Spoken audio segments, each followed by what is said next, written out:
Hello friends, welcome to Shantiniketan School of Career. Today in this video we are going to discuss about NDA. बघा आपण या व्हिडिओमध्ये NDA काय आहे just एक बेसिक इन्फॉर्मेशन किंवा एक बेसिक इंट्रोडक्शनचा पार्ट बघतोय. तर बरेच मुलं जे असतात जे आफ्टर 10th NDA साठी प्रिपरेशन करायचं एक ड्रीम त्यांच्याकडे असतं किंवा त्यांनी बघितलेलं असतं. तर ते NDA नेमकं काय आहे आणि बऱ्याच वेळेला असं होतं की जर आपण महाराष्ट्रीयन मुलांचा जर विचार केला तर त्याच्यामध्ये लॅक ऑफ अवेअरनेस किंवा NDA बद्दलची खूप कमी माहिती मुलांना असते. तर त्याच्यासाठीच आपण आपल्या या यूट्यूब लेक्चरच्या माध्यमातून मुलांपर्यंत NDAचं एक इंट्रोडक्शन म्हणा किंवा NDA बद्दलची माहिती आपण मुलांपर्यंत घेऊन येतो.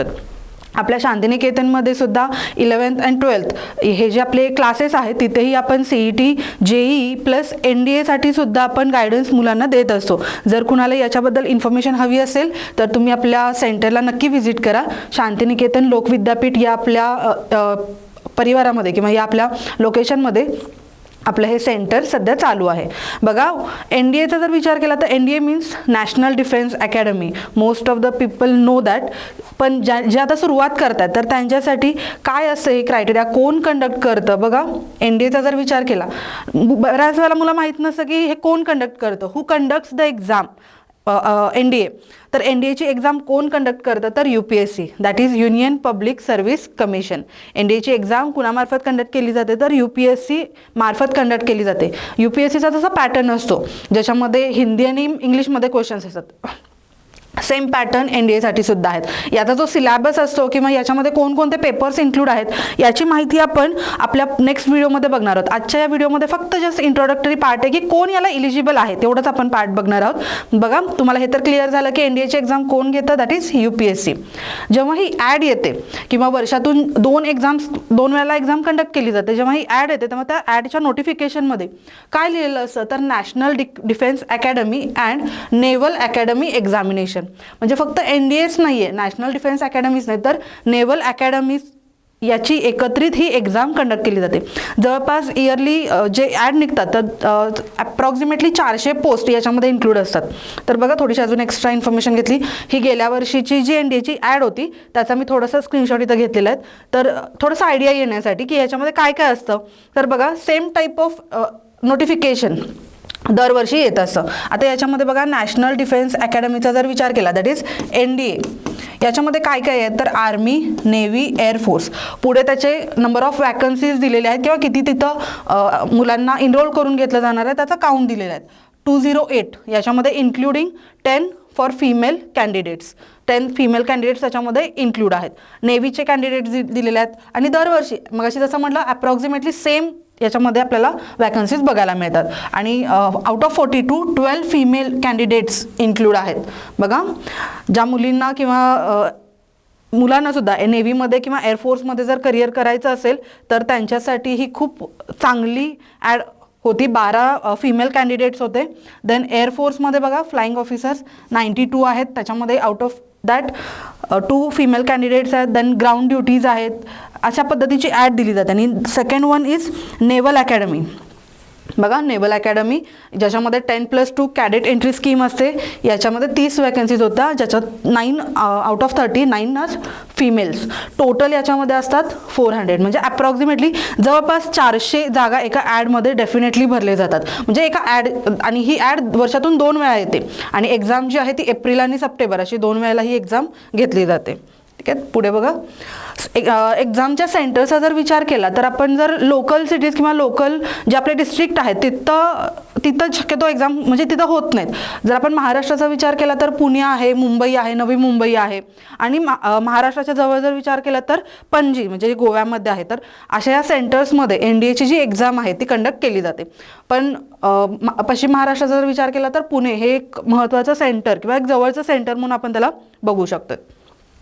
बघा कंडिशन ऑफ इलिजिबिलिटी जे जी क्रायटेरिया आहे त्याला इलिजिबल होण्यासाठी काय कंडिशन किंवा काय रिक्वायरमेंट आहे, तर सगळ्यात महत्त्वाचं candidate must be unmarried male or female candidate. मुलं आणि मुली दोन्हीही याच्यासाठी इलिजिबल आहेत. बऱ्याच जणांना असाही गैरसमज आहे की NDA फक्त मुलांसाठी होतं, तर तसं काही नाही आहे. याच्यासाठी मुलीसुद्धा NDAचं प्रिपरेशन करत असतात.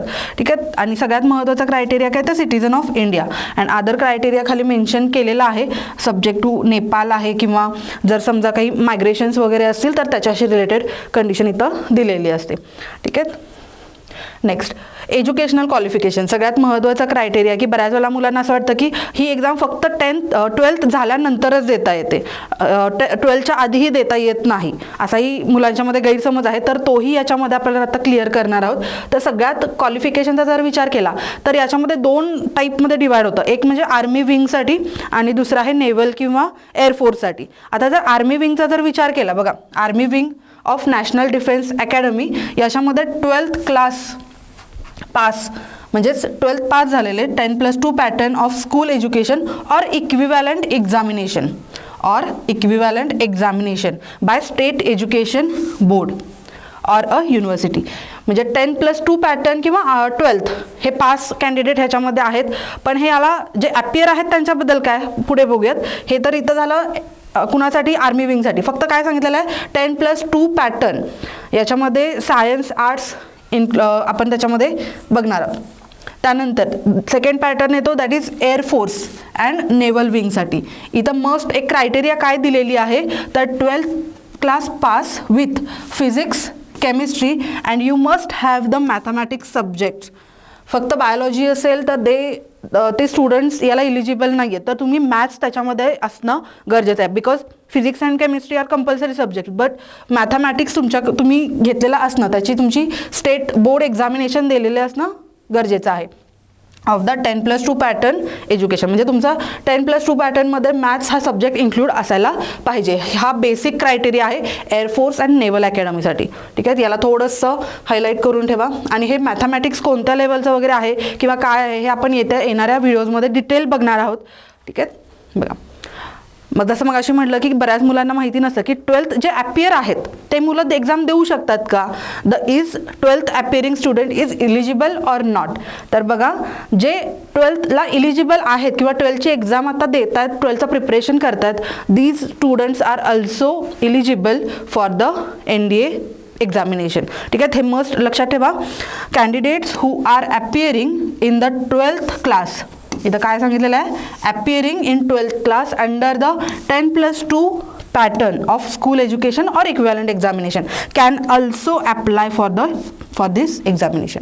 ठीक आहे. त्यामुळे ज्यांच्यामध्ये असं एक निगेटिव्हिटी असेल की 12th नंतर करता येते, तर इथं क्लिअर करून घ्या की 12th जर तुम्ही इलिजिबल असाल किंवा ॲपियर असाल तर तुम्ही ही एक्झाम देऊ शकता. ठीक आहे. तुम्हाला जर याच्याबद्दल अजून काही माहिती घ्यायची असेल तुम्ही आपल्या सेंटरला व्हिजिट करू शकतात. इथे आल्यानंतर तुम्हाला डिटेल माहिती याच्यामध्ये आम्ही प्रोव्हाइड करू. ठीक आहे. व्हिडिओ आवडला तर लाईक करा आणि तुमचे जे फ्रेंड्स आहेत तर त्यांच्यापर्यंत ही माहिती नक्की पोहोचवा. Thank you so much.